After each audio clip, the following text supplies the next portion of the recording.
It means you're unique. Is that good or bad? But you know what I'm saying? There is a George Harrison guitar sound. Well, I suppose I should be thankful for that, you know, because a lot of people sound the same as each other. It's just one of those things that came about. I think you're referring to the slide guitar, probably. Well, maybe some of the other guitars are sort of old Beatle-y sounding guitars, yeah. But you see, that was helped on also by having Jeff Lynne to co-produce the record with me. And Jeff, like some other people, was a big Beatle fan. And he himself went on to write some of the greatest pop tunes of the 70s, and, you know, as the Electric Light Orchestra. And Jeff is really into all those nice sounds and stuff, and the nostalgic sounds as well. And it was a great balance working with him, bringing out some of those sounds that we've not quite heard for a bit.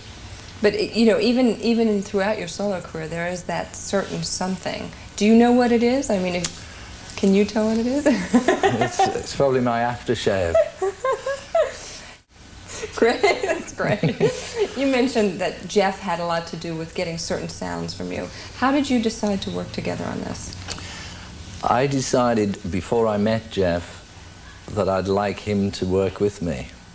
I tried to think of who, out of all the people that I've, you know, that's around, who would first compliment my music without overpowering me, and also somebody who I had good respect for as a producer or as a songwriter. And then I thought, well, Jeff had a lot in common with, I mean, a lot of his songs sound a bit like the old pop songs or even like some old Beatles songs, and he's a great craftsman with all these bits and pieces, and I thought he'd be great. So through a mutual friend called Dave Edmonds, I got a message to Jeff and got him to come and meet me. And we had dinner, and then I just spent a year sort of calling him and talking to him and, you know, hanging out with him. And then when it seemed like we were getting good buddies, you know, I said, well, actually, I'm going to make an album. And he said, oh, I'll help you a bit.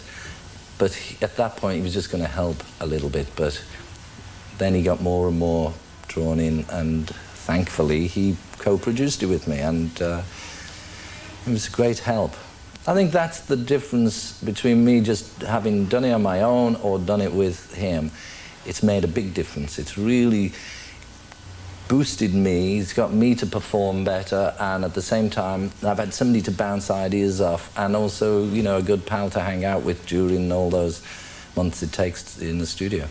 But as such a fan of yours, as he is, admittedly, I mean, he has admitted that to me, so I know it's true, was he able to be objective and tough with you? Oh, absolutely, yeah, yeah. I mean, you don't have to be tough, but I mean, he's sure. He says, no, you're singing flat, you're singing sharp, or, you know, he'd tell me that was the purpose of him being there. How can anybody help unless they're going to, you know, they've got to make suggestions or tell you when you're getting out of line. But within that, he didn't swarm me or swamp me, and I think that's the best thing, because it's still my album, and there's nice little bits and touches that you know is coming from Jeff in there, but very tastefully. Yeah, that's great. So the perfect balance.